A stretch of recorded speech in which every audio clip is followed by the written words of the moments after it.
Bonjour à tous et merci de m'avoir invité. Ce matin, j'étais en visio avec la ministre Madame Abba avec la région Occitanie. Et l'Occitanie vient de rendre sa copie sur la stratégie régionale pour la biodiversité. Donc j'étais là comme grand témoin pour discuter des travaux qui ont été faits. Ils ont préparé 183 propositions qui viennent des élus, qui viennent des collectivités locales, qui viennent des scientifiques de la région aussi, sur comment jouer effectivement notre approche avec la biodiversité et le vivant pour les années qui viennent. C'est aussi bien sûr lié, ça touche un petit peu aux problème des élections aussi, les élections régionales. Donc moi, à quel titre je suis là? Tout à l'heure, donc vous disiez, moi je suis un chercheur, un scientifique, je suis que ça. Je suis professeur à la Sorbonne, à Sorbonne Université, mais j'habite moi aussi la même région que vous, j'habite la Nouvelle-Aquitaine. Là, je vous parle de Bergerac. Et en fait, je suis mon confinement ici et je fais beaucoup de visioconférences et d'interventions diverses et variées, autant pour les collectivités que pour des universités et maintenant de plus en plus aussi dans le cadre d'entreprises. Vous allez voir que pour moi, l'entreprise est centrale dans le futur. Comment on va jouer le futur après la crise du Covid? C'est la vraie question. On va se poser un petit peu pourquoi cette crise est-elle arrivée? Qu'est-ce qu'elle veut dire? Comment est-ce qu'on y réagit? Bien, pas bien? C'est des questions qui sont vraiment extrêmement intéressantes. Et votre collègue l'autre jour me disait, en fait, ici chez vous, Monsieur Baudouin, Monsieur Roustet, me disait, en fait, viens discuter un petit peu avec nous pour montrer la vision d'un écologue, pas d'un écologiste. Je fais une grosse différence entre les deux. Je suis un écologue, un chercheur qui travaille sur l'écologie. Et l'écologie, c'est quoi? C'est la science, c'est une science. C'est pas autre chose l'écologie pour nous. C'est pas du mouvement politique, ça c'est venu après. Ça s'appelle de l'écologisme, c'est différent. L'écologie c'est une science, et c'est une science qui étudie les relations entre tous les êtres vivants. Les virus, les bactéries, les plantes, les animaux, les champignons, y compris bien sûr l'humain. Vous savez tous que vous êtes profondément animal dans votre physiologie. Vous respirez, vous buvez de l'eau, vous mangez des aliments, vous avez des relations amoureuses, vous vous déplacez, vous avez une vie comme n'importe quel animal. D'ailleurs, tout à l'heure, je vous montrerai sur une prise de sang d'un humain nos relations avec l'océan. Donc, l'humain est issu d'une longue évolution. Et puis, aujourd'hui, il est très différent. Il n'est pas qu'un animal, puisqu'on discute aussi entre nous en ce moment-là. Alors, on est animal dans notre physiologie, dans notre médecine, mais effectivement, on a une activité aujourd'hui tellement importante sur la Terre que depuis une vingtaine d'années, on admet que le plus puissant moteur du changement aujourd'hui, le plus puissant changement de milieu, de tout, du climat, on va parler du vivant bien sûr, c'est la présence de l'humain. Mais n'oubliez jamais que l'humain n'est jamais seul. L'humain, il est accompagné par tous ces territoires agricoles, évidemment, puisqu'il se nourrit. Il y avait des humains sans agriculture. Mais il y a 50 000 ans, on chassait, on cueillait, on faisait que ça. Et dès le moment où l'humain est devenu un peu nombreux, à peu près, on pense 5 millions d'humains il y a 10 000 ans, eh bien l'humain va s'arrêter de bouger et il va inventer l'élevage et la culture des plantes. Et c'est ça qui a permis à l'humain de devenir humanité. Il y aurait aucune humanité aujourd'hui, 8 milliards d'humains, on arrive à 8, sans agriculture. On va reparler du monde agricole qui est extrêmement important, surtout dans notre région ici, bien sûr, en Nouvelle-Aquitaine. Donc voilà, je vais repartir de là. Et alors ensuite, j'ai effectivement, comme me disait notre ami tout à l'heure Guillaume, moi j'ai présidé 7 ans, pas directeur, j'étais le président, puisque le directeur est un administratif, le président est un scientifique. 7 ans, le Muséum national d'histoire naturelle, c'est un des plus grands 3 musées au monde, puisque nous avons à Paris quelque chose comme 70 millions d'objets, les objets pouvant être un fragment d'os d'homme préhistorique, un scalp d'Amérindien d'un siècle, un papillon, un cristal de quartz, tout ce que vous voulez, une algue marine, c'est ça l'objet d'histoire naturelle. Et j'ai passé 2 ans au ministère pour m'occuper des COP 21 et 22. Donc, on parlera de la COP 21, celle qui était donc en 2015 à Paris. Et puis aujourd'hui, je suis donc le président du CEBIOS. Je vais vous en parler un petit peu, puisque tout près de chez vous, entre Anglet et Biarritz, on est en train de construire une antenne du CEBIOS qui va s'intéresser au biomimétisme. On scrute le vivant, on tirer des meilleurs matériaux, des meilleurs process, des meilleures idées. On finira la conférence tout à l'heure là-dessus. Et pour l'instant, on est en train de chercher un site entre Biarritz et Anglet. Et vous avez déjà pas mal de monde qui s'est installé dans la région. On a fait un appel d'offres au niveau de la région Nouvelle-Aquitaine il y a quelques semaines, sur le biomimétisme à partir d'espèces marines. On va s'inspirer d'espèces marines. On a eu une bonne... Et 60% des réponses sont chez vous. Elles sont dans la région des Landes et du Pays Basque. Donc on pourrait en parler tout à l'heure. Donc voilà, donc je suis à la fois un scientifique et puis aussi maintenant, depuis pas mal de temps, je suis expert auprès de toute une série d'entreprises. Alors, le CEBIO, c'est 400 entreprises, dont des très grosses, Renault, EDF, L'Oréal, Saint-Gobain, par exemple. Et le travail que l'on monte chez vous, là, à Biarritz-Anglet, on le fait avec l'Université de Pau et des Pays de l'Adour, où vous avez déjà de très beaux laboratoires de physique des matériaux.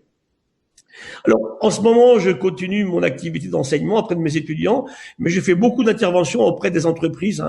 Je dois avoir à peu près 5 à 600 entrepreneurs par an, toutes disciplines. Les gens m'appellent et puis on discute en Bretagne, en centre, en Occitanie, à Paris, à l'étranger également. Voilà, c'est à ce titre-là, en fait, que je vous rejoins aujourd'hui pour vous donner un petit peu une idée. Alors, je ne suis pas du tout un sorcier, je ne suis pas un militant écologiste, je suis un chercheur qui s'intéresse à ces questions-là et qui a compris depuis longtemps que le monde de l'entreprise est très important dans notre réussite ou non à nous adapter au système actuel. Et je dirais qu'aujourd'hui, j'ai un seul but avec vous. Il y a beaucoup d'élus, il y a des entrepreneurs, il y a des gens des collectivités territoriales et locales. Eh bien, je vais le résumer en quelques mots. Vous vivez en Pays Basque et dans les Landes, c'est très bien. Eh bien, dites-vous bien que vous avez, si vous êtes là, je suppose que vous avez envie d'être là. Vous avez pu venir par hasard, mais vous y êtes fixé. Peut-être que vous êtes originaire de la région aussi, c'est très important. Eh bien, mon propos, c'est le suivant. Que vous soyez heureux là où vous êtes. Vous avez une famille, des enfants, des petits-enfants, des amis. Vous savez que c'est très important, les amis. Et surtout pour ceux qui sont entrepreneurs, chez vous, là, vous avez créé de l'emploi. Voilà. Ma question, elle est là. Comment faire tout ça en harmonie, de façon soutenable, durable, sans détruire l'endroit dans lequel vous habitez. Voilà. Et ça, je peux le dire dans n'importe quelle région du monde, c'est ce qui se passe. L'humain est en train de détruire les endroits où il habite. Parce que on a oublié une chose qui va nous préoccuper beaucoup, c'est la démesure. Des voitures, c'est bien, trop de voitures, c'est pas bien. Des avions, c'est bien, trop d'avions, c'est pas bien. Une agriculture raisonnée, ça marche très bien. Le problème du monde agricole, on va en parler un petit peu. Je crois que ce qui l'a beaucoup abîmé dans les années 50-60, ça a été le low cost. On a voulu faire croire aux gens qu'on allait produire beaucoup d'alimentation pour beaucoup de monde à des prix très bas. C'est pas jouable. Il faut accepter de payer son alimentation. Pour moi, c'est très important de mettre plus d'argent dans ce qu'on mange que de changer son téléphone portable tous les 6 mois et toutes les années. Donc, c'est un petit peu tout ça qu'on va discuter. Encore une fois, moi je suis prêt à recevoir n'importe quelle remarque, réflexion. Je ne prétends pas avoir des solutions simples, sinon on les aurait déjà trouvées. Je suis très proche d'un très grand philosophe qui s'appelle Edgar Morin. Edgar Morin va avoir 1 siècle, 100 ans, le 8 juillet prochain. Et je vais prendre 2 maximes qu'il a données récemment au président Macron. Il avait dit au président Macron à l'époque des Gilets jaunes, vous savez, monsieur le président, si on gouverne comme on le fait là, en oubliant une grande partie des gens, le premier gourou qui passe, il va gagner. Et des gourous, en ce moment, on en a eu pas mal au niveau de la planète.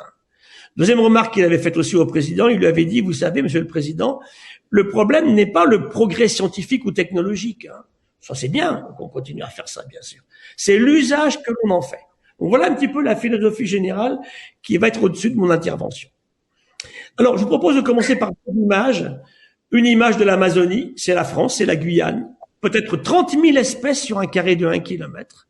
Et l'équivalent marin, il est à droite, c'est le récif corallien. On reste en territoire français, on est en Nouvelle-Calédonie. Et là, on a 5 à 6 000 espèces par kilomètre carré. Voilà, donc en gros, c'est ça.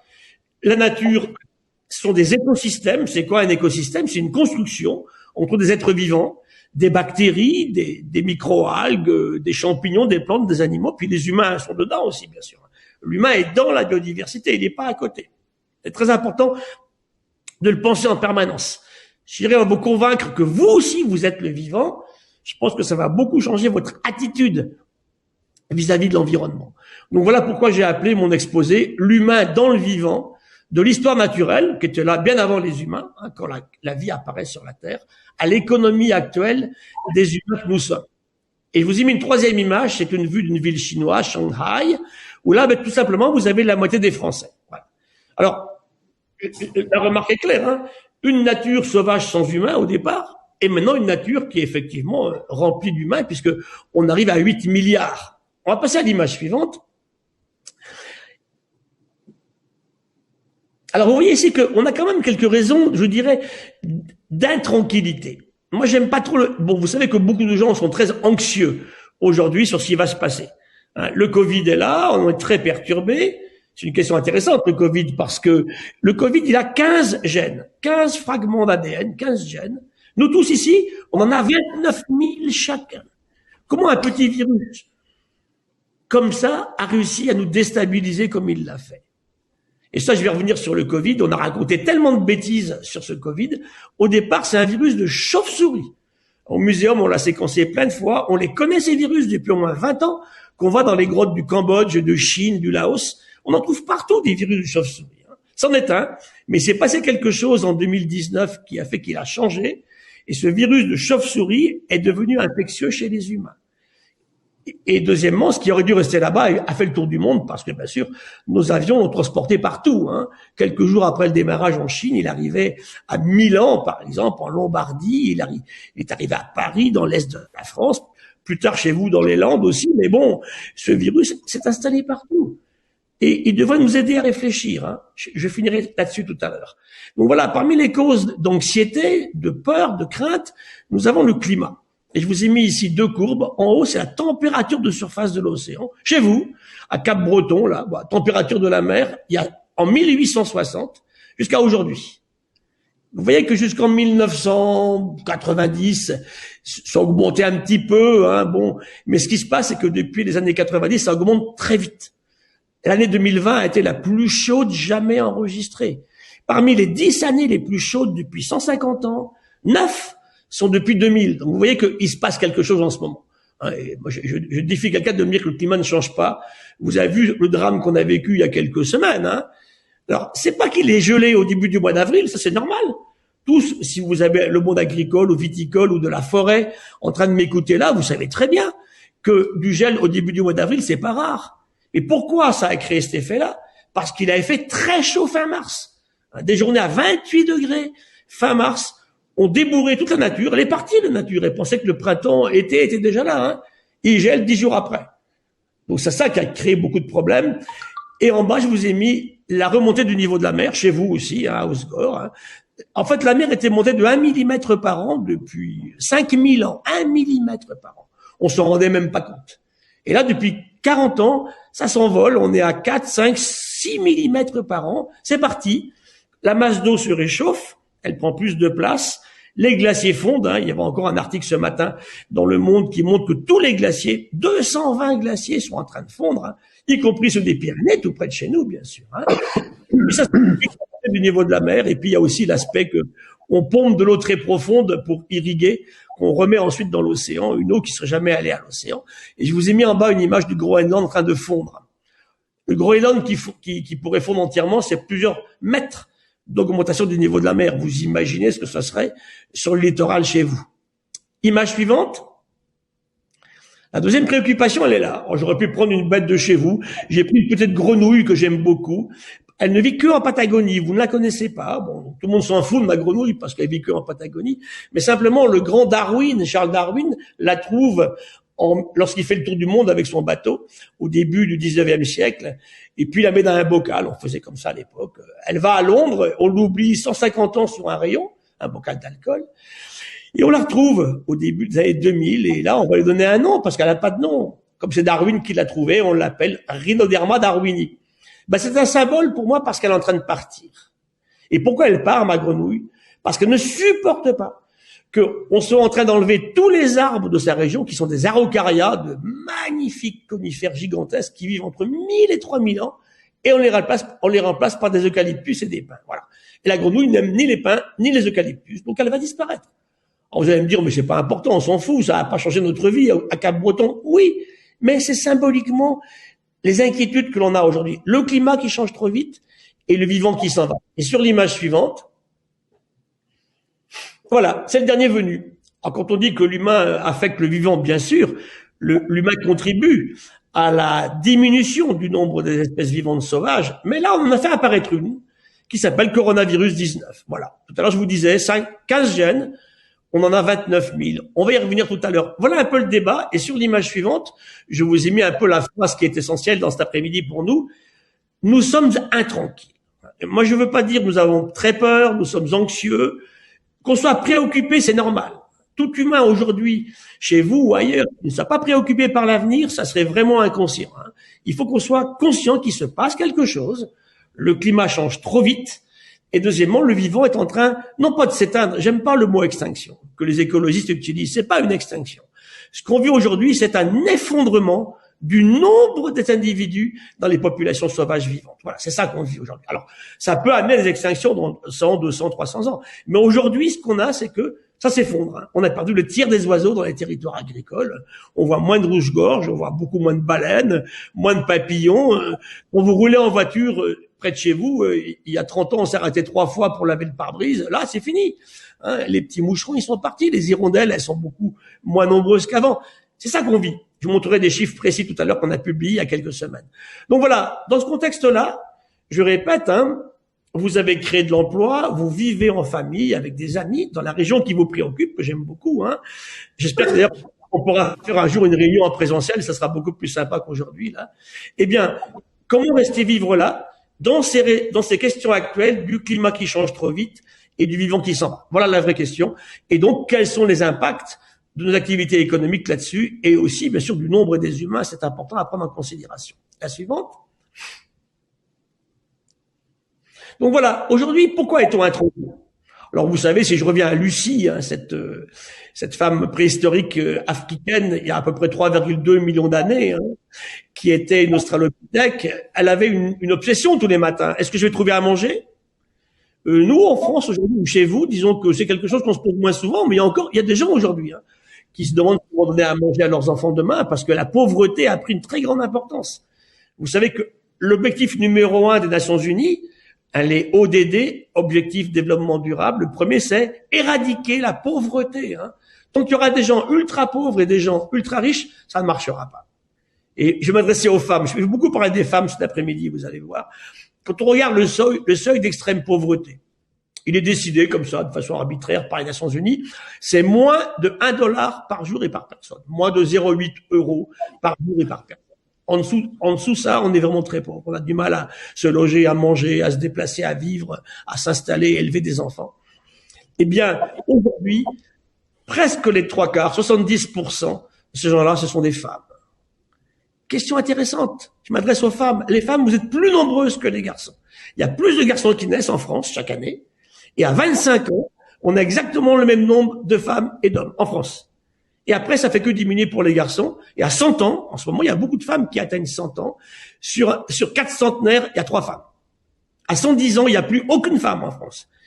Pardon, excusez-moi, il n'y a plus aucun homme. Il reste quelques femmes au-delà de 110 ans, pas de garçons. Et vous savez que la doyenne a été Jeanne Calment, il y a quelques années, qui a vécu 122 ans et 164 jours. Elle est la doyenne de l'humanité. Donc, question intéressante. Puis question aussi qu'on se pose quelquefois, est-ce que je vais pas être mangé moi-même aujourd'hui? Alors chez vous, là, chez nous, pas trop, mais n'empêche que nos collègues qui sont à l'île de la Réunion ou en Nouvelle-Calédonie en ce moment ont de graves soucis avec des attaques de requins sur lesquelles on pourra revenir quand ils font du surf. Donc, environnement, énergie, eau, biodiversité, climat, pollution, les relations entre l'humain et cette nature qui nous entoure, comment on est passé du feu, domestication du feu à l'énergie nucléaire, c'est des vraies questions, et toutes les révolutions, les biotechnologies, le numérique, la robotique, les nanotechnologies, tout ça c'est à la mode, on en parle beaucoup, regardez nos téléphones portables là bien sûr, et tout ça dans un contexte qui est très préoccupant de démographie, on s'est beaucoup multiplié, 2 chiffres simplement, vous allez vous en souvenir, je vous ramène à 1945, les plus anciens d'entre vous, on est à peu près 2 milliards d'humains sur la Terre, 2 milliards. Aujourd'hui on arrive à 8.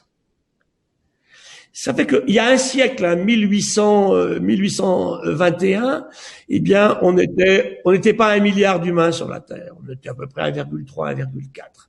Donc ça, c'est une préoccupation importante, On s'est beaucoup multiplié. Et deuxième raison aussi qui nous pose quelques soucis, ce sont les ressources, La nature, elle n'est pas que là pour donner des ressources aux humains, n'empêche qu'elle en donne, ressources minérales, du nickel, du plomb, du zinc, les mines que vous connaissez, de l'uranium par exemple, hein, et des ressources vivantes, et ça vous les connaissez bien chez vous, vous avez des ressources vivantes terrestres, la forêt landaise par exemple, hein, qui est une ressource extraordinaire, mais vous avez des ressources marines dans l'océan. Vous pêchez, vous avez de l'aquaculture, on retire du milieu marin maintenant des médicaments d'intérêt pour l'humanité. Donc voilà le contexte général. Alors, c'est quoi le vivant? La biodiversité, je vais la définir. Hein. La biodiversité, c'est l'ensemble de toutes les espèces vivantes qui sont sur la Terre, y compris l'humain, mais y compris le Covid-19, y compris nos bactéries qui sont dans nous et sur nous. Hein. Vous avez sur la peau, comment sur votre pullover, votre chemise, là, des millions de bactéries, des milliards de bactéries. Dans votre tube digestif, vous avez des milliards de bactéries. Un corps humain, c'est autant de cellules humaines, des cellules du foie, des globules rouges, des neurones du cerveau, des cellules adipeuses qu'on n'aime pas trop. Hein. C'est ça et un peu plus de bactéries dans nous et sur nous. N'oubliez jamais cela. Chaque humain est une construction vivante, une ode à la biodiversité. Hein. Donc, la biodiversité, c'est l'ensemble de tous ces êtres vivants que je vous ai mis ici, les bactéries, les protistes. Alors les protistes, vous les connaissez moins sur leur nom, mais vous les connaissez tous les jours. Les protistes, ce sont de grosses cellules à noyaux. Par exemple, les microalgues qui sont en face de Osgore. Hein. Vous prenez un fil à plancton, vous allez vous promener sur la plage, vous en ramenez plein. Hein. Et puis aussi les levures. Et vous savez très bien que vous ne pourriez pas vivre sans levure. Sans levure, il n'y a pas de pain, il n'y a pas de vin, il n'y a pas de bière, il n'y a pas de fromage. Donc vous voyez que tout ça est extrêmement important. Hein. Les bactéries, les protistes, les champignons et les plantes et les animaux. Voilà. Ça, c'est l'ensemble du vivant. Et la biodiversité, c'est l'ensemble de toutes les relations que tous ces êtres vivants-là ont établi entre eux et avec leur environnement. Voilà, c'est ça. Et le mot le plus simple pour le traduire, c'est le vivant. Voilà. Et je vous ai mis un petit papier de Paul Ehrlich en bas, en anglais, Can a collapse of global civilization be avoided? Ça veut dire en français, il écrivait il y a quelques années, est-ce qu'on peut éviter un effondrement de nos civilisations? Voilà, la question, elle est lancée. Et le seul endroit où il n'y a pas de vie sur la Terre, bah, c'est en haut, une lave de volcan. 1200, 1400 degrés, il n'y a pas de vie. Partout, le vivant est ailleurs, absolument partout. L'image suivante. Voilà. Le mouvement, novembre 2018. Le mouvement des Gilets jaunes. Alors ce mouvement-là, en fait, il était en jeunesse depuis très longtemps. Hein. Il a débouché en novembre 2018 parce qu'on avait augmenté de quelques centimes le prix du gasoil. Hein. Et ça, on avait beaucoup discuté, en fait, parce que on ne peut pas mettre en place des lois environnementales sans d'abord mesurer l'impact social. C'est très, très important. Chaque fois qu'on touche à l'environnement, on a un impact social. Et c'est ça qu'il faut mettre en musique. Et aujourd'hui, pour revenir à ce qu'on discute ensemble là, comment est-ce qu'on va réussir à mettre en musique la PAC, hein, la politique agricole commune, avec effectivement les questions de limitation des accès qu'on discute par ailleurs, hein, avec les développements durables. C'est une vraie question. Et ça, il faut qu'on l'aborde ensemble de façon la plus saine possible, sans idéologie. Hein. Mais il faut pas naviguer comme on le fait aujourd'hui entre la négation. Il n'y a pas de problème, tout va pour le mieux, le climat il change pas, ou alors s'il change l'homme n'y est pour rien, ce qui tient pas debout, le vivant n'est pas menacé, arrêtons ça. Mais à l'inverse, il ne faut pas tomber non plus dans l'éco-anxiété démesurée, ça veut dire j'ai peur de tout, je suis paralysé, tout est fichu. Vous savez ce que me disent mes jeunes étudiantes? Elles ont 20 ans en ce moment, 21 ans, nous ne ferons pas d'enfants. Ça c'est un grave échec de nos générations à nous, la précédente et celle qui était avant. Hein. On a fait beaucoup d'enfants en France entre 1945 et 1990 en fait. Hein. Donc ça veut dire que, moi je me rappelle, j'étais un petit garçon élevé à la Pointe Bretonne, des familles à 8, 9, 10 enfants, c'était pas rare du tout. Hein. Donc vous voyez que maintenant c'est sûr que c'est plus pareil. Quelle est la moyenne pour les femmes françaises en ce moment? C'est 1,89. Voilà. Chaque femme française fait 1,89 enfants dans sa vie. Alors évidemment, ça c'est bien réduit, mais n'empêche que c'est une question qui est assez préoccupante parce qu'il n'y a pas que nous. Hein, il y a des pays au Niger, on est encore à 7, 8 enfants par femme. Même l'Inde a beaucoup baissé. Hein. Les Indiennes, en ce moment, elles sont à 2,3. Donc vous voyez que ça évolue, ça change, mais est-ce que ça change assez vite par rapport au désordre que l'on a créé? C'est ça la vraie question. Et pour revenir aux Gilets jaunes, ils sont entrés en rébellion parce que le système les avait mis dans une position intenable. Hein. Ils n'avaient pas beaucoup d'argent, ce sont des gens qui sont pauvres. On les avait mis à vivre en dehors des villes. Ils avaient des transports en commun à prendre. On augmente les carburants. On utilise beaucoup trop de pétrole, ça c'est clair. Hein. Une grande partie des problèmes, des malheurs que l'on a en ce moment sont liés au pétrole et au charbon, bien évidemment. Mais comment on fait justement pour en sortir? C'est ça la vraie question. Donc voilà ce que je voulais un petit peu discuter avec vous. La suivante. Voilà, donc deux articles très récents, janvier 2021, à gauche, un article du Monde, la peur de l'apocalypse climatique. Et c'est vrai qu'aujourd'hui, quand je discute avec les gens un peu partout, y compris le monde, bien sûr le monde agricole, mes amis viticulteurs, mes amis sylviculteurs, les marins pêcheurs, ils se rendent bien compte que tout est en train de changer, que le climat va trop vite. Je répète, l'événement récent, 28 degrés une semaine fin mars, et puis moins 4 la semaine suivante, ça c'est catastrophique pour le monde agricole. On l'a bien vu d'ailleurs. Hein. Et puis ça va se répéter. Des tempêtes beaucoup plus violentes. On en a eu des épisodes en France il n'y a pas très longtemps. Hein. Et puis aussi, bien sûr, des températures estivales. Les prévisions, c'est quand même plus de 50 degrés pendant 2 semaines en France durant l'été 2045. Donc, comment est-ce qu'on se prépare à ça? C'est des vraies questions. Hein. Température de surface de l'océan, migration des poissons, enfin, tout ça, on va en parler un petit peu. Et à côté, c'est un livre écrit par mon successeur, qui s'appelle Bruno David, qui a pris la présidence du muséum après moi. Et il a écrit ce livre, qui est sorti il y a 1 mois, à l'aube de la 6e extinction, comment habiter la Terre. Voilà. Et bien aujourd'hui, on habite mal la Terre, et c'est la vraie question. Alors vous qui êtes ici dans une position d'élu, de milieu associatif, de milieu décisionnel, d'organisation d'une région française, d'un fragment de région, hein, vous m'avez invité pour ça, ce sont des questions qui doivent absolument vous préoccuper et que vous devez avoir en tête en permanence. On ne réglera aucune harmonie future si on ne prend pas en considération très sérieusement, d'un côté le climat, de l'autre l'effondrement du vivant, que j'évoquais tout à l'heure. La suivante.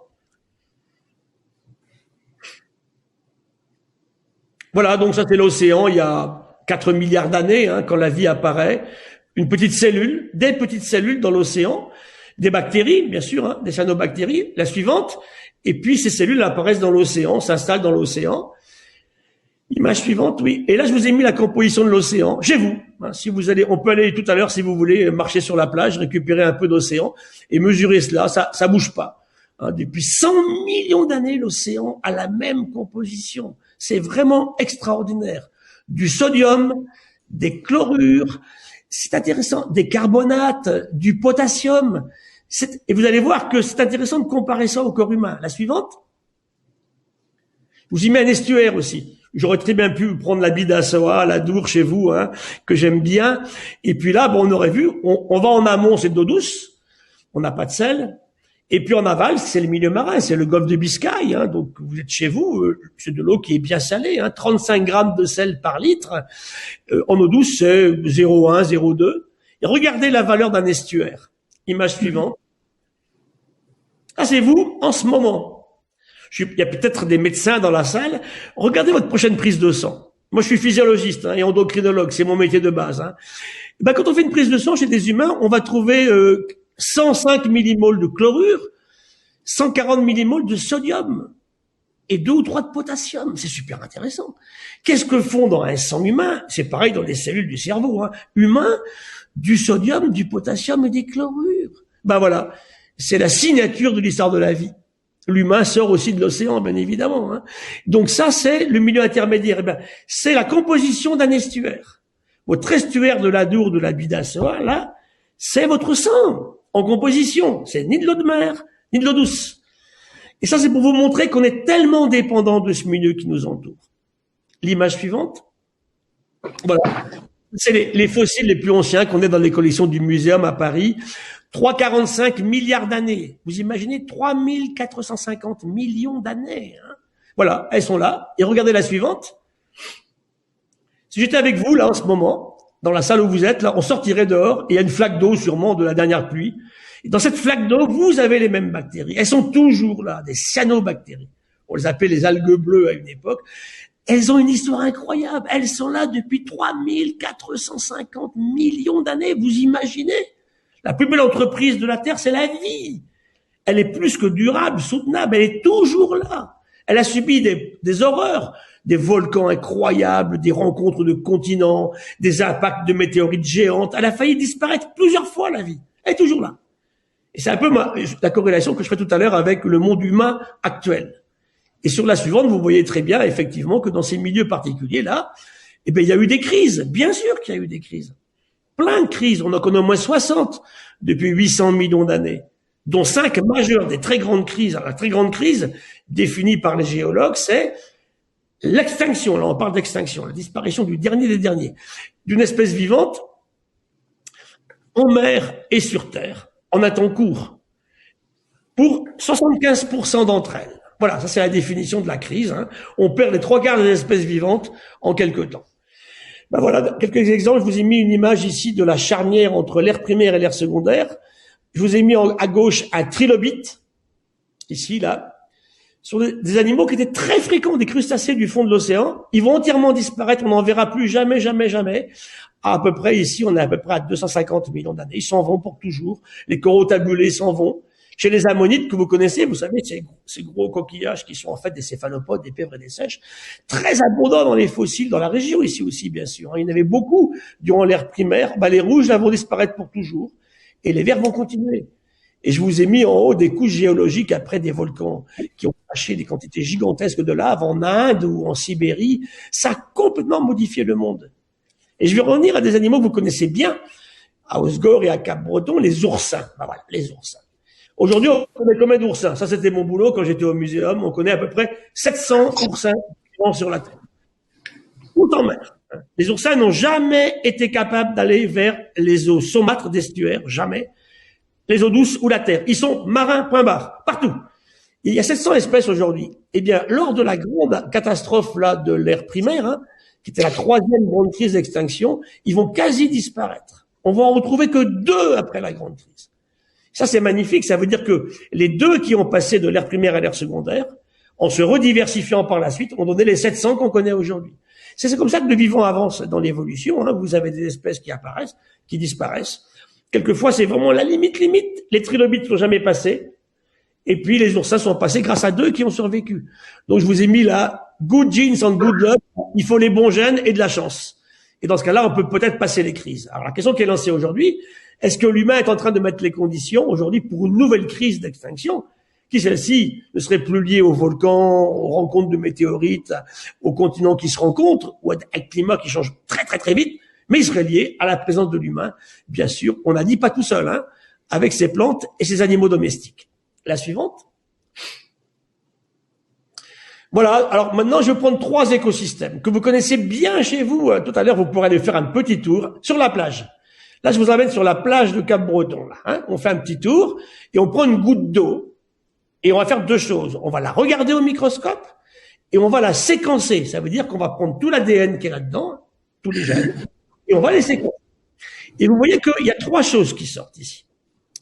Les tout petits points jaunes, vous savez ce que c'est en face de chez vous quand vous allez vous baigner ou faire du surf? Ce sont des virus. Il y a des milliards de virus dans chaque goutte d'eau de mer. Ça, c'est vrai depuis 3,5 milliards d'années que la vie est apparue sur la Terre. Des milliards de virus tout petits. Et la Covid-19 est un virus de chauve-souris qui est passé à l'humain il y a quelque temps. Donc, quand vous allez vous nager en mer, vous en avalez, c'est très bien. On vit dans votre lit, en est plein, vos cheveux, vos pullovers, on vit là-dedans. C'est comme ça, c'est tout. Les moyens points jaunes sont des bactéries. Alors, les bactéries sont des cellules qui n'ont pas de noyau. La différence du virus, c'est que le virus ne sait pas se reproduire tout seul.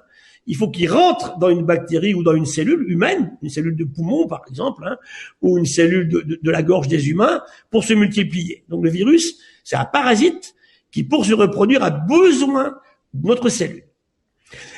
Les bactéries, elles se débrouillent toutes seules, elles savent se reproduire toutes seules. Alors pendant longtemps, c'était une reproduction sans sexe. Elles se coupaient en 2, en 4, en 8. Les filles étaient des copies de la maman. Puis vers 1 milliard d'années, elles ont inventé le sexe. Et vous savez que le sexe, c'est génial. C'est compliqué, mais c'est génial. Parce que quand une espèce se reproduit par le sexe, l'humain par exemple, il y a une maman, il y a un papa, le brassage des gènes fait que votre enfant n'est ni vous, ni la maman, ni le papa. Il est autre chose. Alors que lorsqu'on fait de la reproduction sans sexe, eh bien, les bébés qui sont issus de la maman, c'est les copies. Ce sont des filles copies de la mère en permanence. Donc ça, il faut bien le garder en tête. Donc, des virus, des bactéries, Et les gros points jaunes, ce sont des microalgues qu'on appelle des protistes. Voilà, c'est ça. Tout le milieu marin, il est là. C'est très important d'y revenir. Donc, ayez ça en tête. Une goutte d'eau de mer, quand vous allez vous baigner, vous nagez là-dedans. Et c'est très bien. Vous êtes beau quand même, hein. Donc, le vivant marin, c'est ça. On connaît à peu près 300 000 espèces en mer aujourd'hui. Il y a des baleines, il y a des poissons, mais il y a aussi ces micro-organismes, hein, qui font 98% de toute la masse du vivant dans l'océan.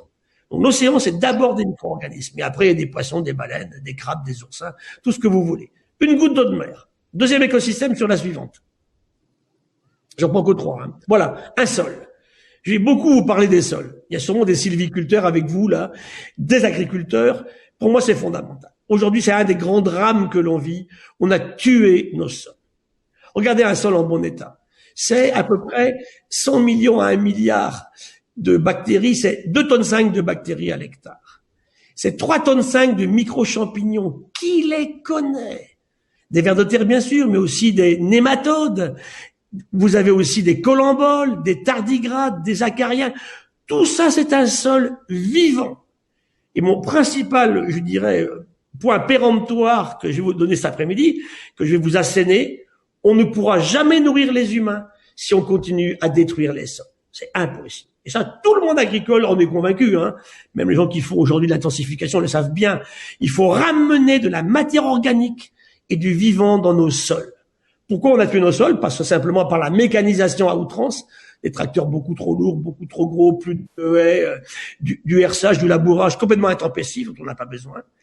Et puis, bien sûr aussi, les produits chimiques, hein, toute la chimie de l'agriculture depuis la Seconde Guerre mondiale, où aujourd'hui, les pesticides, insecticides, herbicides ont fait beaucoup de mal à cette faune du sol. Alors, ça a tué, bien sûr, aussi les insectes et les oiseaux, hein. Les chasseurs le savent bien. Regardez aujourd'hui comment vous trouvez vos oiseaux par rapport à auparavant, hein. Il y a un effondrement des espèces, bien évidemment. Alors, il n'y a pas de disparition. C'est pas, je parle pas d'extinction. Je connais pas un oiseau qui a disparu de France, hein, depuis 50 ans. Il y en a pas. En mer, c'est pareil. Par contre, il y a un nombre incroyable d'animaux, d'individus qui sont partis. En gros, il nous manque 30% de nos oiseaux des terrains agricoles depuis une quinzaine d'années en France. Donc, ça va très vite, hein. Donc, ça, c'est le vivant des sols. Dans les sols, hein, au muséum, on travaille beaucoup dessus aussi. On connaît le quart des espèces du monde sont dans les sols. Il y a 2 fois plus d'espèces dans les sols que dans tout l'océan. Vous voyez l'importance de nos sols. Et troisième et dernier écosystème, je vais vous le donner ici, sur le suivant. Voilà, c'est quoi ça? Eh bien, écoutez, vous êtes tous passés par là. Les filles, les garçons, les jeunes, les vieux. Ça, c'est l'intestin d'un bébé humain à la naissance. Si certains, sûrement des mamans qui ont eu des bébés qui m'écoutent là, peut-être aussi des hommes qui ont assisté à un accouchement, c'est magique, hein. À ce moment-là, le moment précis, c'est la rupture de la poche des os. À ce moment précis, les bactéries de l'utérus de la maman se précipitent, non pas pour contaminer, mais pour ensemencer son bébé. On sème des graines, hein. Ces bactéries vont vivre dans le bébé. Un bébé humain, il met 3 ans à avoir ces bactéries à lui. On connaît plus de 1000 espèces dans un corps humain. En 3 ans, on a son microbiote, on appelle ça comme ça. Et vous savez maintenant qu'une grande partie des maladies de l'humain aujourd'hui est liée à un manque de dialogue entre nos cellules humaines et ce microbiote. Alzheimer, par exemple. L'obésité, un obèse n'a pas du tout les mêmes bactéries qu'un type qui est svelte, hein. L'hypertension artérielle, le diabète de type 2, tout ça, l'autisme. Toutes ces maladies-là sont liées à un désordre de relation entre les bactéries dans nous et sur nous et nos cellules humaines. Et ça, c'est très important. Et vous allez voir que le Covid-19, c'est là-dessus qu'il joue. Qui il tue en priorité? 80% des gens qui sont morts étaient trop gros, ne faisaient pas de sport du tout. Et vieux, bien sûr, il y a une relation avec, quand on est vieux, on n'a pas les mêmes défenses. Et donc, bien sûr, ça a tué beaucoup de personnes âgées, hein. Plus des 3/4, ils avaient plus de 70 ans. Donc, mais quand vous êtes vieux, quand vous êtes gros, c'est la malbouffe qui est terrible. Ça, là, je vais vous encourager aussi. Mangez moins, mais beaucoup mieux. Et payez votre alimentation. Le monde agricole vivra quand on paiera normalement et décemment ce qui est produit. Plein d'agriculteurs ne gagnent même pas 1 000 € par mois. Ils sont pas à 40 heures par semaine. Ça, c'est scandaleux. Je pèse mes mots, hein. Il faut qu'on accepte de payer sa nourriture. Si on la paye correctement, il y aura plus de pesticides. Donc c'est là que tout ça, c'est très important à raconter pour un développement régional, bien sûr. Et je vais vous faire un petit clin d'œil maintenant. Donc on a vu 3 écosystèmes, hein. L'océan, un sol, et un bébé. Regardez sur la suivante. On a fait Tara. Tara, c'est quoi? C'est un voilier qui appartenait à Jean-Étienne, il s'appelait Antarctica. On va le racheter dans les années 89. Et là, on va en fait, effectivement, 2009, 2008, 2009. On va donc en faire un bateau scientifique. Hein. On va partir comme Darwin, faire un tour du monde. On en a fait 4. Là, c'est la première campagne 2009-2013. Et on va séquencer. On va étudier tout l'ADN de la superficie de l'océan. Et je vous ai mis à gauche, en haut, là, des espèces vivantes qu'on a trouvées, qui n'étaient pas connues. Elles étaient là depuis longtemps, hein. Mais on les connaissait pas. Parce que c'est trop petit, on n'était pas allé les chercher. On va ramener 600 000 espèces qu'on connaissait pas. Tout à l'heure, je vous dis, dans l'océan, il y a 300 000 espèces connues. On double le nombre d'espèces connues de l'océan. Et ce qui est génial, c'est qu'à la fin de Tara, on a passé donc 18 mois en mer, eh bien, quand on séquence de l'eau de mer, on trouve pas de choses nouvelles. Donc, on a à peu près fait le tour de ce qui existe dans la surface de l'océan. Eh bien, on va comparer les gènes de ces microalgues, des protistes, avec les nôtres. Regardez. Voilà, en bleu, c'est de l'ADN de microalgues, hein, qu'on a trouvé sur ces microalgues qui sont là. En rouge, le bébé, l'intestin du bébé. Eh bien, en gris, c'est vous et moi.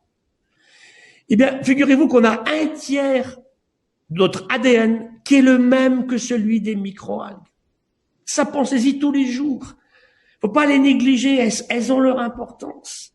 Vous avez les 2 tiers avec une mouche. Vous connaissez la petite mouche du vinaigre, là, qui vient sur nos fruits l'été. Et chez nous, là, en pays landais ou en pays basque, eh bien, on a 2 tiers de nos gènes qui sont les mêmes, entre une mouche et nous. 60% avec une banane. 98% avec un chimpanzé. C'est pour vous montrer qu'on vient du même milieu. Tout à l'heure, je vous ai dit, le sang humain, c'est un océan divisé par 3, c'est un estuaire. On a de l'ADN commun. Image suivante.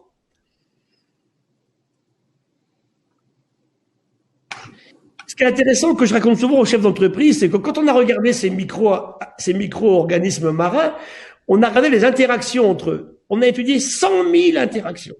Quand on a fait Tara, à gauche, ce sont les interactions qui sont des choses qui sont de la coopération, de l'entraide, de mutualisme, du commensalisme. On travaille ensemble. Et à droite, ce sont les compétitions.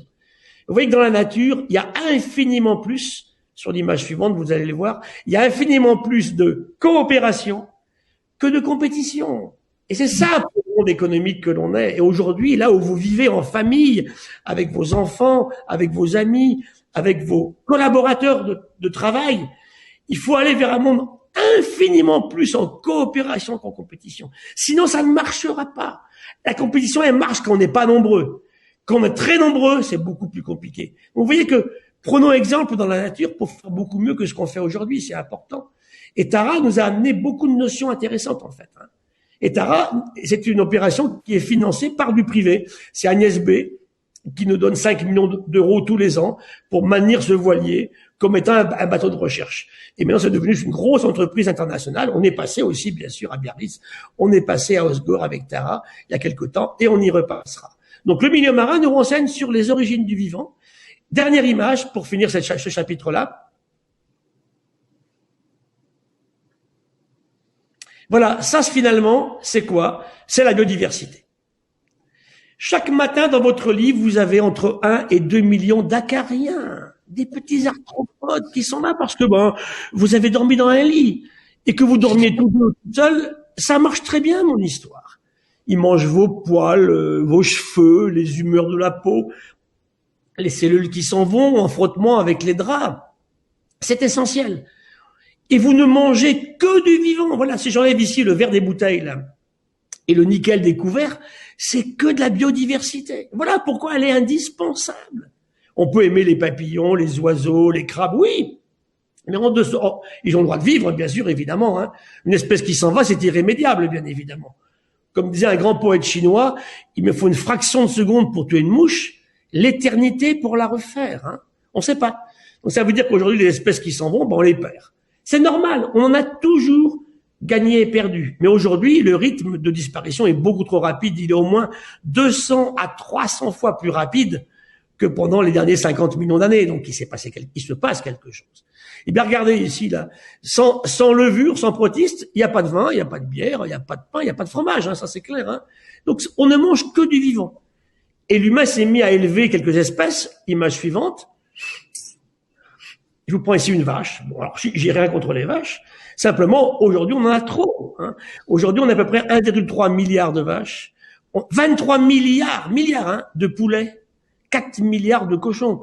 Ça veut dire que, bien sûr, que l'humain a toujours mangé de la viande, puisque ça lui a sauvé la vie pendant très longtemps. Hein. Si on n'avait pas été chasseur-cueilleur, on cueillait un peu, mais il y avait des saisons et on chassait. Mais aujourd'hui, il y a une production effectivement qui est très importante au détriment de la production végétale et qui crée des problèmes sur le changement climatique. Donc manger de la viande, oui, mais pas tous les jours. C'est ça ma remarque aujourd'hui. C'est pareil pour le poisson. Image suivante. Voilà, c'est un très joli livre de Marc-André Sellos qui raconte pour les gens qui sont sylviculteurs, lisez-le, il est merveilleux. Hein. Il s'en va d'un arbre. Un arbre, c'est beaucoup plus de micro-organismes, de bactéries, de virus, de protistes dans le sol que tout ce qu'on voit de ses racines, de son tronc, de ses feuilles, de ses branches. Hein. Un arbre n'est jamais seul. Image suivante, pour l'humain, c'est la même chose, vous allez voir. Hein. Voilà, un humain, c'est entièrement entrelacé. Et voilà, je vais arrêter cette partie-là pour vous convaincre que c'est tellement important. Un corps humain, c'est un mélange très intime de ce bébé au départ qui récupère les bactéries de sa maman, puis qui fait les siennes ensuite. Hein. Il met 3 ans, on l'a dit, pour avoir son équilibre à lui, le microbiote. Et ce microbiote est fondamental sur notre état de santé. Et c'est ce que cible le coronavirus 19. Hein. Il vous tue. Pourquoi? Parce que vous avez perdu la qualité des relations entre ces bactéries dans vous et sur vous, et puis vos cellules humaines. La suivante.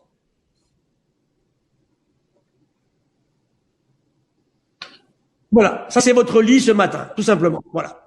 Alors on me dit, ouais, mais c'est dégoûtant, c'est affreux. Mais oui. Encore une fois, vous pouvez dormir à deux, comme vous voulez, tout ça, ça marche. Qu'est-ce qu'ils font là? On l'a dit, ils vous sont très utiles.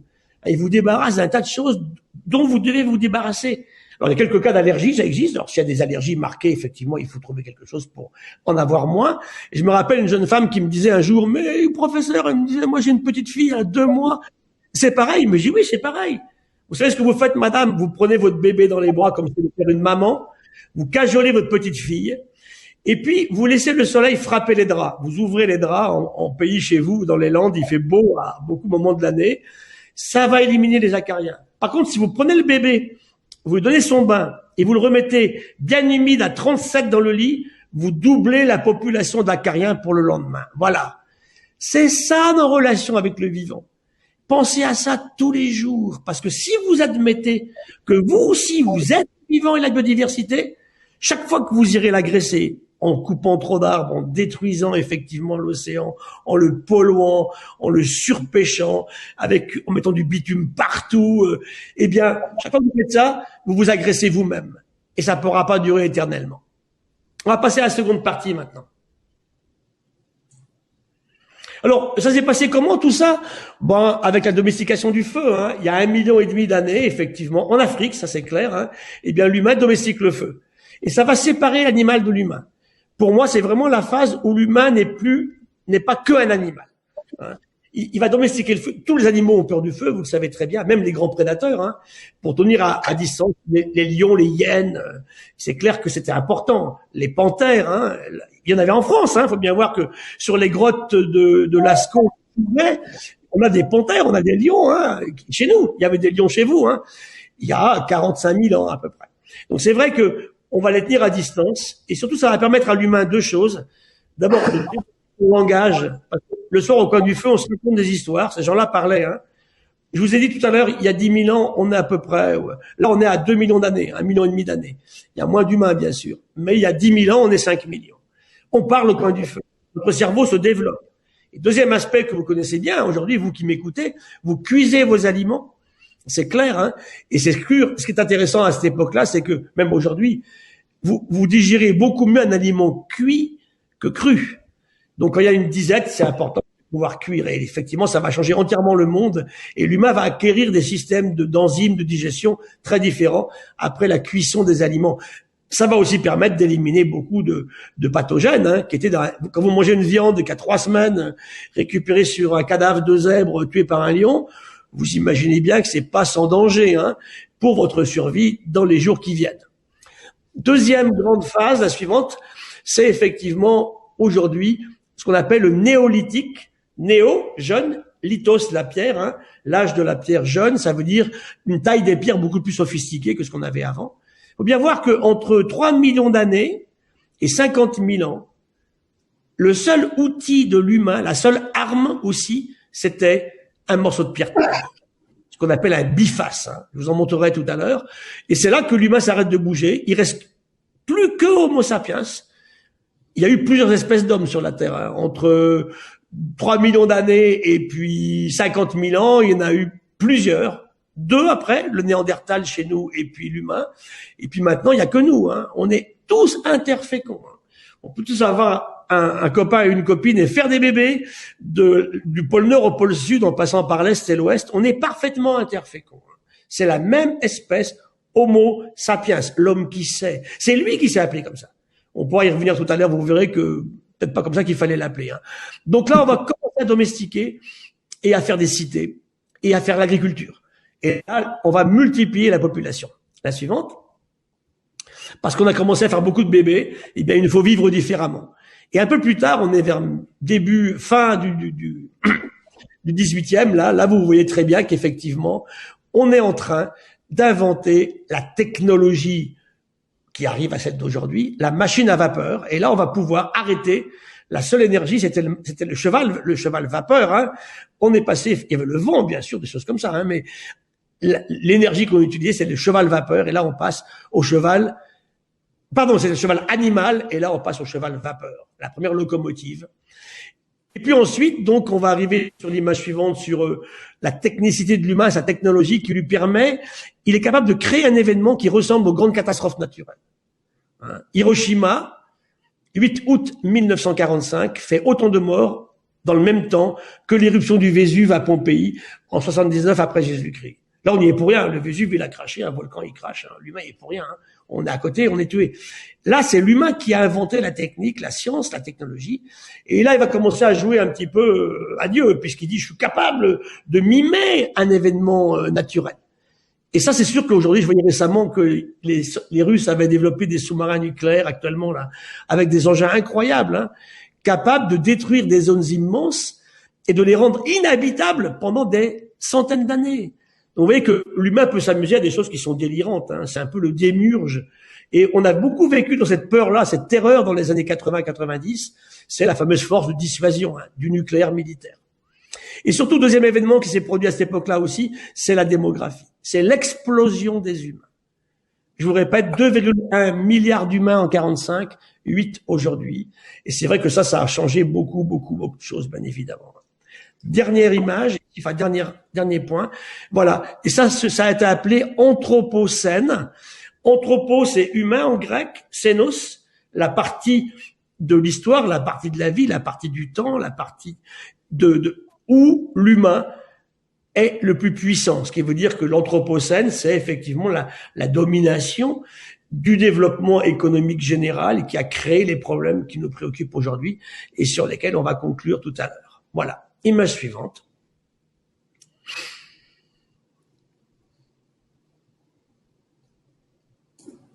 Voilà. Ben regardez, je vous emmène quelque part en France. Ici, c'est Chauvet. J'aurais très bien pu vous emmener à Lascaux. J'ai mis Chauvet parce que Chauvet est 2 fois plus ancien que Lascaux.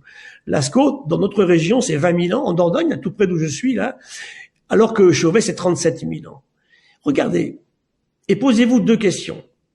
La première, c'est qui dessine comme ça dans la salle, en train de m'écouter, là ou chez vous? Qui dessine comme ça? On est sur une grotte, avec une torche. À l'époque, on n'a que un morceau de pain qui brûle, c'est tout. Hein. Le pain, l'arbre PIN, hein, avec la sève du pain, du charbon de bois, et on a de l'oxyde de fer, de la rouille, de l'ocre rouge. 2 couleurs, noir et rouge. Vous vous rendez compte comment ils ont réussi à... Regardez les yeux des lionnes qui sont là, les taches sur la panthère, sur l'ours, des rhinocéros en France. Oui, il y en avait il y a 37 000 ans. Il y avait des panthères, il y avait des hyènes, il y avait des lions, des chevaux sauvages. Le cheval de Przewalski, qui lui a failli s'éteindre et qu'on a sauvé in extremis grâce à des parcs. Aujourd'hui, il prolifère à Tchernobyl d'ailleurs. Il y en a pas mal autour de Tchernobyl en ce moment, des Przewalski. Vous voyez que, voilà, la question c'est qui dessine comme ça? Et la seconde question que je vais vous poser, c'est pourquoi ils ont fait ça? À quoi ça sert? Voilà, c'est ma question. Sûrement que pour eux, ça servait à quelque chose. Hein. Ils n'auraient pas pris le temps de faire ça au fond d'une grotte à 300 mètres de l'entrée si c'était pas important pour eux. Et c'est pour vous dire que il faut pas prendre toujours la nature et les ressources dans le sens de je garde parce que ça sert. Ma voiture, elle me sert à me déplacer. Je garde cet animal-là parce qu'il me fait de la peau, du cuir, il me donne ses os, il me donne cette plante, le lin, les carottes, la pomme de terre, c'est utile pour l'humanité. Mais en fait, il faut tout garder. Il y a plein de choses qui servent à rien, mais qui nous apportent du bonheur, que vous avez fait depuis ce matin. Pensez à cela. On n'est pas que dans un monde où, quand je fais des conférences, on dit, bah écoutez, on sauve que ce qui sert à quelque chose. Non, pour deux raisons. D'abord, je ne sais pas, moi, demain, ce qui va servir. Il y a plein de choses qui servent à rien aujourd'hui et qui peuvent servir demain. Et il faut garder avec nous aussi ce qui sert à rien. Parce que ça fait partie du système. Et que dès que vous allez détricoter le tricot, vous allez vous retrouver tout nu à un moment sans le savoir. C'est ça, ce qu'est le vivant et la biodiversité. La suivante.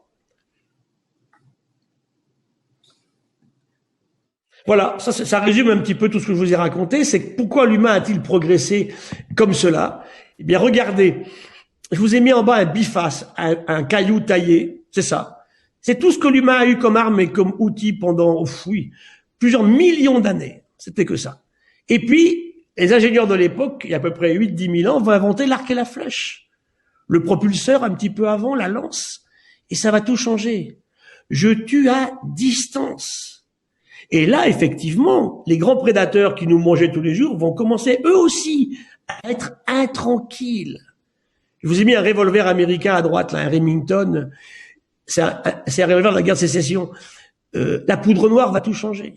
Quand un chasseur aujourd'hui tire sur un sanglier, bon, c'est pas difficile, hein, on peut le tirer à quelques dizaines de mètres, hein, ou même un éléphant, on peut le tirer très loin. Une girafe, on a tué la moitié des girafes en 40 ans. Pourquoi?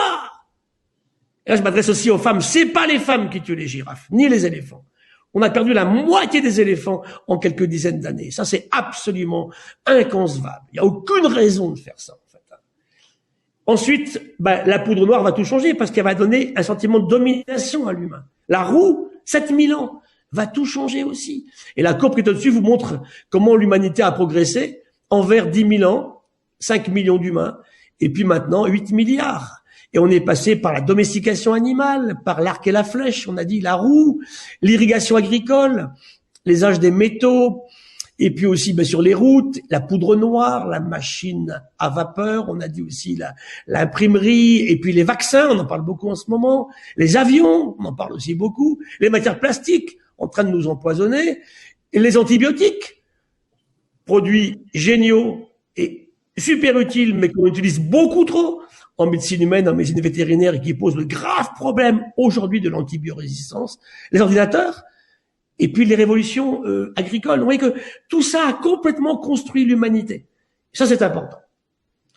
Je crois que là, on va avancer parce que je ne veux pas durer trop longtemps. À quelle heure je dois m'arrêter? Dis-moi, Guillaume.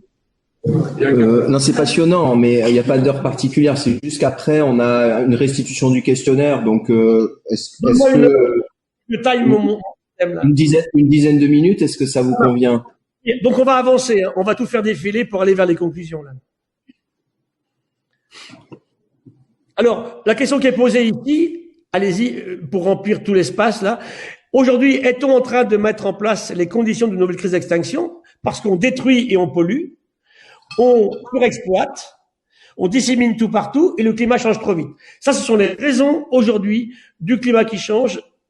Enfin, le climat, il est là, hein, de l'effondrement du vivant. Voilà. Donc, c'est ça qu'il faut qu'on prenne en considération dans votre région pour qu'on puisse vivre un futur soutenable et surtout attractif, hein, qui donne envie d'y aller, en fait. On continue, on va passer là maintenant, hein, on va aller beaucoup plus loin. Bon, voilà, ça c'est nos problèmes actuels. Le productivisme agricole, on va passer à la précédente et puis après on passera plus loin. On revient en arrière un coup, si vous voulez bien, là, encore. Voilà. Productivisme agricole, ça veut dire qu'aujourd'hui, il faut une agriculture différente, c'est absolument évident, sans détruire les sols. J'insiste beaucoup là-dessus, c'est essentiel. L'eau, je rappelle qu'un bébé humain qui naît, c'est 3/4 d'eau. Arrêtons de la gaspiller, cette eau. Arrêtons de la souiller. Or, on sait que le climat va faire qu'on va non pas manquer d'eau, il y aura pas moins d'eau, mais ce qu'on va avoir, c'est une distribution de l'eau différente. De longues périodes de sécheresse avec des précipitations intenses. Ça, c'est dramatique pour le monde agricole. La pêche, très bien de pêcher, je suis pas du tout contre. Surpêcher, c'est stupide. La forêt qui s'en va, c'est pareil. On enlève un arbre, on en met 10. Ça, on peut faire ça, bien sûr. Vous le savez d'ailleurs dans les Landes. Hein. Le vivant s'effondre et puis on pollue tout partout. Ça, c'est un grave problème. Hein. Partout, les perturbateurs endocriniens, les matières plastiques, les sources, les mares, les continents, les sols sont par les plastiques. On l'oublie, il y a plein de plastiques dans les sols. Ils sont pas que dans l'océan. Hein. Puis le dernier, ces 6-là, on peut les régler. Je pense qu'avec la recherche scientifique, avec la bonne volonté de chaque citoyen, de chaque politique, de chaque entrepreneur, de chaque ONG, on peut réduire les 6 premiers. On peut les changer, ça. Où c'est plus compliqué, c'est le climat, parce qu'on aurait dû s'en occuper avant. Alors, je dis pas qu'il faut rien faire, hein, mais c'est vrai que ça va être très préoccupant, ça va très très vite. Comment est-ce que tous ensemble, on essaye, de freiner le changement climatique, et surtout, de s'adapter au changement. Là, par exemple, je voyais un très beau travail récemment sur la vigne, hein, j'en parlerai un petit peu, où on change les cépages, on change les méthodes de production. Et ce qui est important pour la vigne, c'est la température du sol. Hein, on le sait bien dans notre région. Et c'est vrai qu'aujourd'hui, on va avoir maintenant des cafés capables de vivre avec une très grande sécheresse, par exemple. On continue ? Allez-y, passez. Alors ça, c'est l'effondrement du vivant. Voilà, je m'arrête 2 minutes ici. Non, sur la précédente. On a publié ça il y a 1 semaine. Non, le précédent encore. Non, la précédente. Voilà.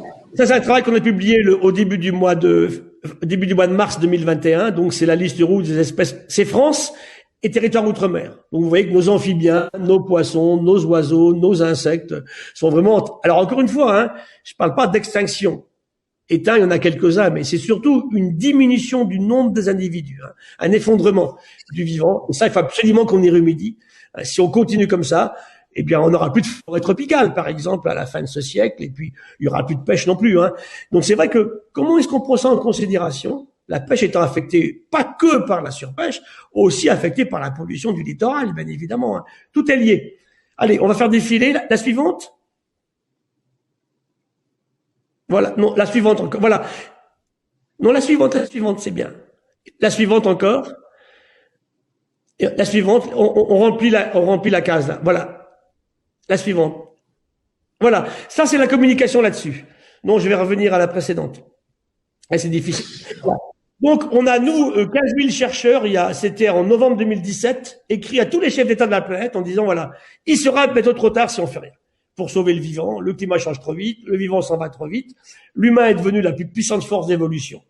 Et puis donc, le 7 mai 2019, il y a 1 an, hein, 2 ans maintenant, on rend la copie de IPBES, qui est le centre d'études sur la biodiversité des Nations Unies. Et là, on dit tout simplement, il n'est pas trop tard pour agir, il n'est jamais trop tard pour bien faire. Et le président Macron, qui avait été élu donc au mois de mai, dit à Paris, au sommet de la Terre, en décembre 2017, 2 ans après la COP 21, nous ne prenons pas le chemin financier de régler l'accord de Paris. Malheureusement, qu'est-ce qu'on a fait depuis ? Voilà. Et moi, je suis très inquiet sur le futur politique parce que, de toute façon, pour sauver la situation, c'est une de mes conclusions, il nous faut un système à 4 acteurs, hein, qui sont 1, la science. Mais la vraie science, pas les opinions. Le monde médical s'est livré depuis 1 an à n'importe quoi. Hein, par exemple, je vous lisais encore un papier sur la raison scientifique du couvre-feu. Il y en a pas. C'est des opinions, ces trucs-là, en fait. Hein. Donc, ça veut dire que, comment est-ce qu'on fait pour avancer là-dessus? Tel médicament marche ou marche pas, il faut les essayer. Moi, je suis contre le fait qu'on interdise les médicaments, qu'on les essaye, on verra bien. Hein. C'est ça qui est important, bien sûr. Hein. Mais ne confondons pas la science établie avec la science en marche. Et arrêtons de confondre science et opinion, ça n'a rien à voir. C'est bien sûr le monde politique, on va conclure là-dessus, quel monde politique, quelle politique il faut qu'on établisse, hein, avec les gens qui sont élus. Troisièmement, c'est vous, les citoyens, les ONG, les assemblées générales, hein, qui ont un rôle très important. Et puis enfin, c'est l'entreprise. Hein. On s'en sortira pas sans l'entreprise. On va continuer, on va faire défiler, allez-y, la faites défiler, allez-y. On va aller jusqu'au bout. Continuez. Allez-y. Ce sera pour notre fois quand je viendrai vous voir. Alors le climat, c'est clair, hein, on laisse faire, on se prend 4 degrés. On fait un effort très certain, peut-être qu'on pourra rester à 1,5, 2 degrés, mais ça va changer beaucoup de choses. Et quand on compare l'économie, attendez, on va prendre celle-là. Revenez deux en arrière, et après on va terminer. Voilà. Je vous montre les avantages du vivant, en fait. Ça, c'est intéressant. Comment fait le vivant par rapport à nous? Comment il a fait pour durer aussi longtemps? D'abord, le vivant, il innove tous les jours. Tous les jours. Et une entreprise qui n'innove pas, elle est perdue aussi, ça c'est clair. Depuis tout le temps, il fait comme ça, le vivant. Le vivant, il fait une innovation qui sert à tous, y compris aux gilets jaunes, ce que nous, on fait pas. Le vivant fait tout avec une énorme économie d'énergie. Une libellule, elle vole à 100 km/h avec 2 watts. La nature ne fait jamais de substance qui va l'empoisonner. Elle fait des poisons terribles. Un venin de cône ou de crotale, c'est terrible. Mais elle sait les dégrader.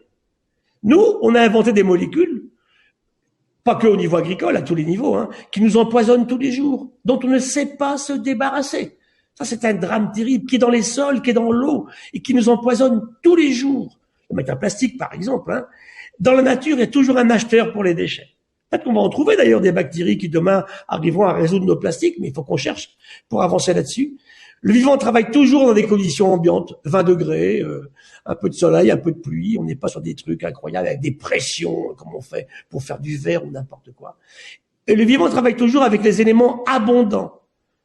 Un corps humain, c'est du carbone, de l'azote, de l'oxygène et de l'hydrogène. Et un poil de sélénium, un poil de titane, un poil d'iode. Pour les éléments très rares, le vivant utilise ça avec beaucoup de parcimonie. Et nous, on les gaspille, ces éléments-là. Hein. Dans un téléphone portable, vous avez 60 éléments qui vont partir. Demain, je sais pas comment on fera pour l'IA. Hein. On pourra plus les construire, nos systèmes. Pour les ressources qui sont fixes, c'est les ressources minérales. Donc voilà, c'est ma conclusion. Arrêtez cette économie stupide actuelle que je trouve suicidaire, qui consiste à faire du profit, à gagner de l'argent, en détruisant la nature, en la surexploitant. Eh bien, on peut le faire. Je vais terminer sur les prochaines. Regardez ce que disait, par exemple, on parle souvent de résilience. C'est bien de résilier. On va attaquer un écosystème, c'est très bien. Donc, vous allez résister. Parce que n'oubliez pas une chose, vous ne pouvez pas résilier si vous êtes mort. Hein. Ça, c'est clair. Hein. Donc, ça veut dire qu'on résiste et après, on va retrouver un état plus ou moins proche du précédent. Mathématiquement, on peut comparer ça à une dépression nerveuse. Hein. On fait ça avec les écosystèmes, avec le massacre du Bataclan, par exemple, avec le massacre du Rwanda, avec des agressions terroristes. Hein. Comment est-ce qu'on est capable d'encaisser le choc qui ne nous a pas tués, donc on peut repartir sur autre chose. Et c'est ce qui va se passer pour la région dans laquelle vous vivez. Hein. Comment vous allez être capable de prendre en considération les problèmes? On a dit surexploitation, dissémination de tout partout, pollution, destruction et climat qui change trop vite. Voilà, je vais terminer.